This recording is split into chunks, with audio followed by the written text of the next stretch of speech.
Good afternoon, everyone. My name is Jasmine Saini, and I am pursuing LLB from Bharatiya Vidyapeeth. And right now, I am in my final year, and I have done my graduation from Maitri College, Delhi University in History Honours. So, I am going to present on the topic unnatural offences. So, unnatural offences are defined under Section 377 of Indian Penal Code, which says, whoever voluntary has carnal intercourse against the order of nature with any man, woman, or animal shall be punished with imprisonment for life or with imprisonment of either description for a term which may be extended to 10 years and shall also be liable to fine. So in simple words, we can say any non-procreative sexual act between a man and a woman will be punishable and is illegal. So what is the background and history of Section 377? Section 377 came into force in 1862. It was rooted in Judeo-Christian religious morality, and they regard non-procreative sex with disgust and hatred.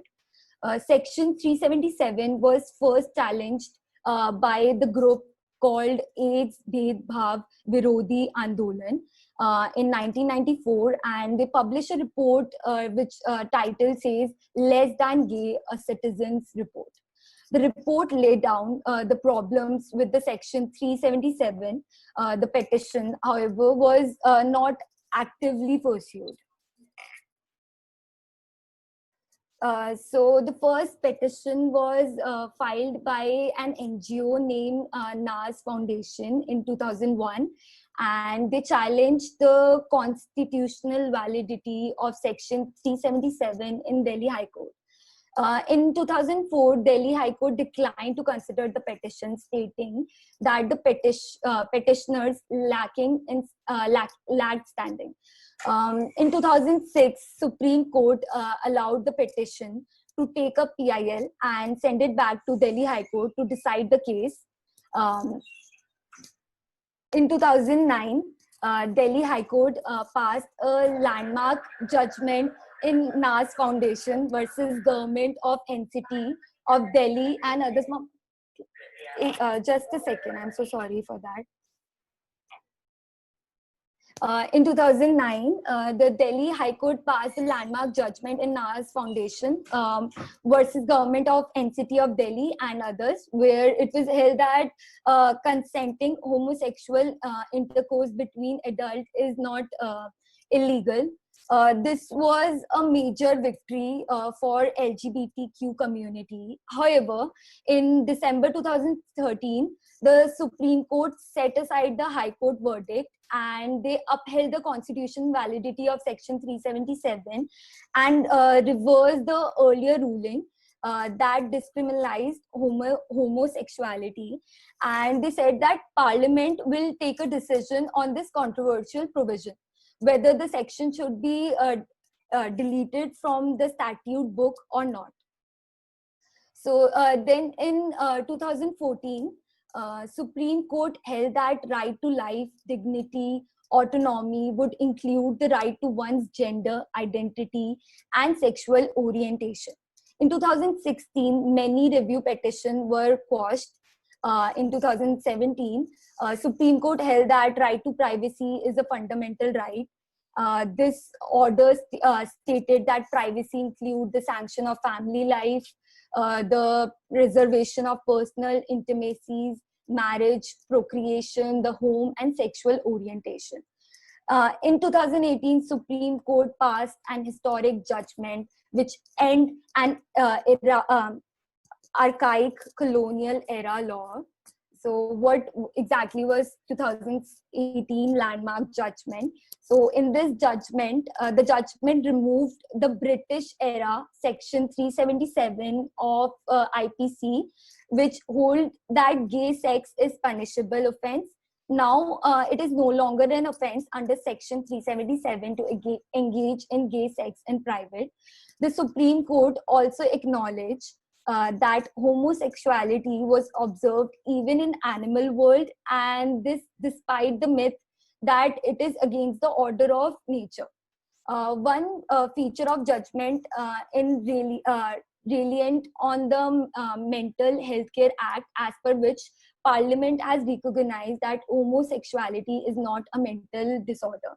Earlier, people used to think that homosexuality, they used to see homosexuality as a crime and a disease which can be treated.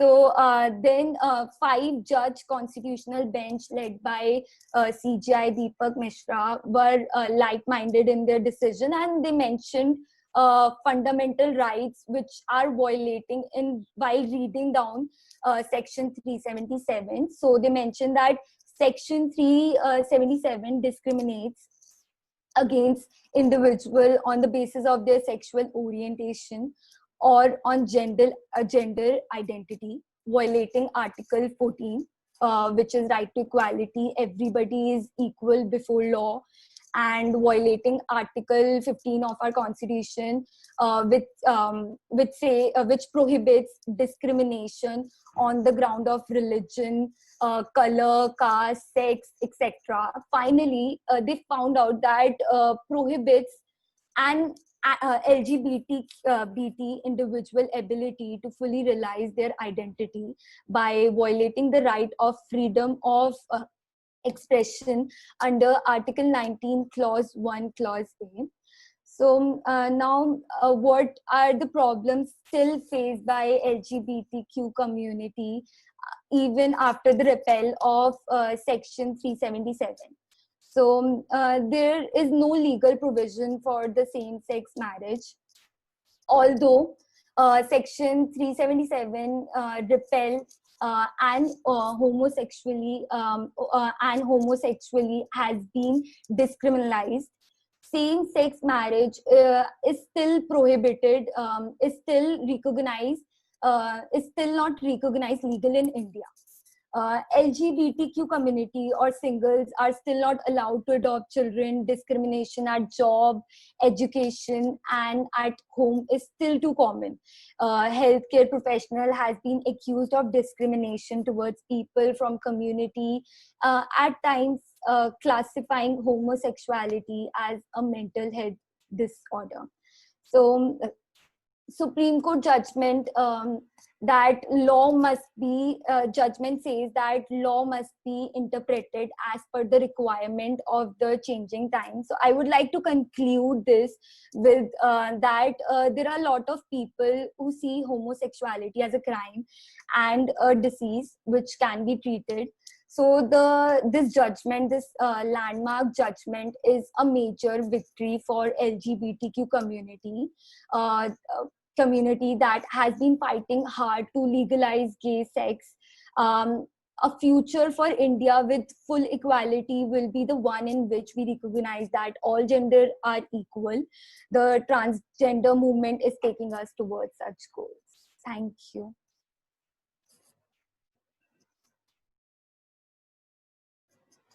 Thank you. Any question? I have a question for you, Jasmine. Can I? Yeah, sure. Okay. As the part of the society, what can be done on our part to change the mindset of the people regarding the same-sex marriage? I think, just a second. I think my voice is.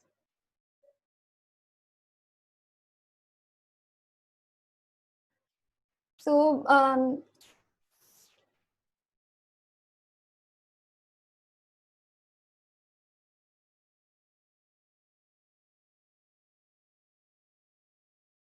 hello, am I audible? Yes, you're audible. Okay. So, like we discriminate LGBT community people. Even we discriminate at jobs, education, and at home. So I feel that like we as a society, we as a people should stop discrimination. among them. And healthcare, even healthcare professionals accused of discrimination towards such people. So everyone should be treated equally. So I feel from our part. Thank you.